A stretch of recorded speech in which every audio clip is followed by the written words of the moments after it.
All right, good morning, patrons. Thank you for being a drinking professional. I am Kyle, the Drink Pro, as always. Happy to be here. This is another Patreon exclusive. I like to do these every so often. I haven't been doing them as often as I wanted to, but I'm trying to get back into the flow of things. Just like my normal videos, I like consistency. Once I get it back, I look forward to making this content at least every week. I will be probably taking some weeks off because of the new house, but you will get a sneak peek of that house. Sneak peek, not a sneak peek. A sneak peek of that house this weekend. I'll probably upload it maybe Monday, maybe on Labor Day itself. But it'll be a quick video, but it'll at least show you where the Drink Pro space is going to be relative to the rest of the house. Today, I am reviewing some Mexican Altura high-grown coffee. This is from Partridge and Quigley Coffee Roasting Company. They are located in Bloomington, Indiana. That's where these beans were roasted and packaged.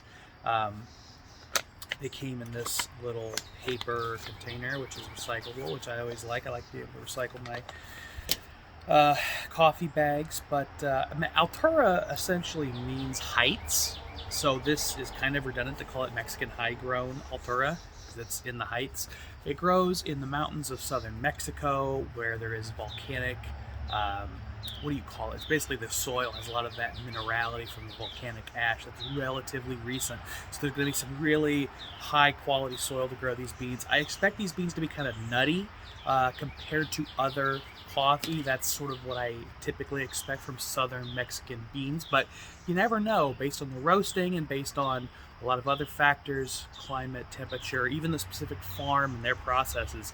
You can really get different varieties. So it's about 7:30 in the morning. I'm trying not to be too loud, but as you can hear, nature around me and the man-made nature around me is rather loud. So let's get into the tasting here. Now, with coffees, I rarely get much interesting on the nose, I gotta say. And I think part of that's just because, with warm liquids, you're not gonna get your nose right up in there. I do think this is definitely like chocolate almonds though in the nose. Maybe even like a vanilla or a marzipan. It's got some sort of sweet candy notes as well, which I always like. Gotta scratch my ear there. I always like those on the nose. That's kind of a fun note. Oh, and by the way, I've got some new patrons that haven't seen these before probably. This is an unedited video. I don't make any cuts. I don't add any fanciness to it. This is just straight up what you see is what you get.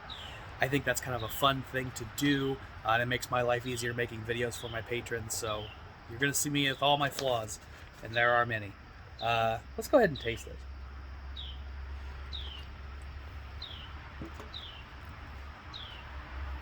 Yeah, the chocolate is definitely prominent. I think this is sort of a medium roast, so it's going to have a little bit more of those earthy tones anyway, but definitely get a chocolate note. The finish, I get some citrus and acidity, which is nice.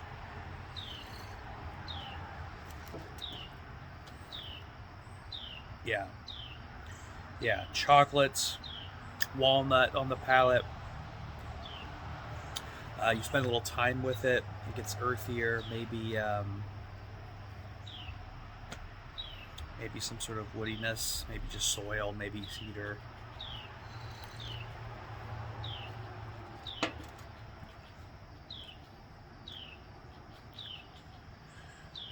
This is a good cup of coffee. It's not usually my go-to. I typically like the fruitier coffees, a bright citrus, light roast, but if you prefer that chocolate nuttiness in a coffee, I think this is a real banger. Um,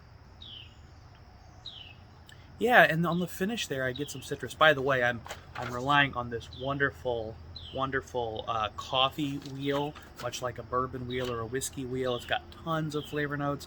I have tasted a lot fewer coffees analytically than I have whiskeys, and so if you look at my earlier videos, I tended to rely on a whiskey wheel more prominently when I did my tastings, and part of that was because I was newer at offering critical notes. Now I'm much more comfortable with whiskey, so I don't use it nearly as often. But with coffee, first off, there's a lot more notes on this if you haven't noticed. But also, it's something I've only tasted maybe 20 or 30 in a context of trying to break it down, be analytical, and figure out what I like and what I don't. So I like to lean on this wheel. This is from a company called Counterculture Coffee, counterculturecoffee.com/tasters wheel. You can download this yourself. I actually highly recommend you do so. If you like coffee, if you want to explore coffee, highly recommend you do that. So let's take another taste here.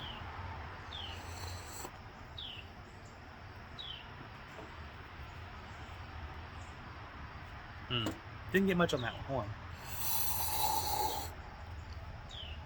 That really sharp kind of sucking in, aerating the coffee in your mouth. It's something that you can get some really cool notes from coffee with. If you watch professional coffee tasters, they have spoons and they spoon the coffee in and take very quick slurps like that. Like that. But honestly, I don't get the chocolate notes when I do that.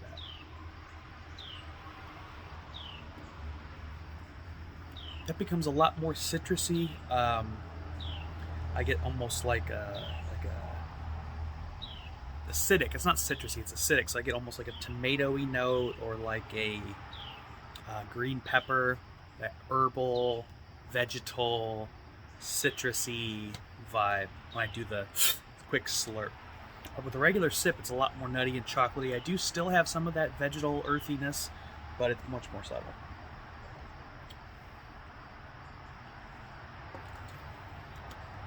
And there is sort of like a light juiciness that kind of reminds me of like a red delicious apple maybe. There's some of that on the finish there. Overall though, I think this is a pretty damn decent cup of coffee. This is cheaper than a lot of the coffees that I typically drink and review on this channel, so I'm happy to have this. It's pretty good. It's pretty tasty. So I had meant to do another video last week about a different coffee, but I ran out of the coffee too fast. Hopefully I will find some more of it in the future and make another one of these videos. I also do plan to release some more coffee videos on the main channel. Specifically, I've got one coming up, I think, either next week or the week after, so keep an eye out for that. If you want more coffee content, let me know. Stay engaged in the Patreon, guys. You can send me messages. You can put up group comments. Let me know what you guys want to see, because I, really am happy to have you guys as patrons. I want you guys to get the most of this experience. So if you like something that I'm doing, let me know. If you don't like something that I'm doing, let me know. If you want some kind of content, or you think there would be a benefit for a Patreon level that, there's a bee floating around, a benefit for a Patreon level that should exist that currently doesn't, let me know. I may have to change some of the things in the Patreon around. But I'm happy to do it. I want to keep people engaged. I want them to feel like this is a value add and not just a donation. Although I do appreciate donations, don't get me wrong. But, I do this Patreon content because I want to give you guys some value. So thank you so much for drinking like professionals. Thank you for being a member of the Patreon. You guys have a good day. This is going to be a good Saturday. I have a feeling.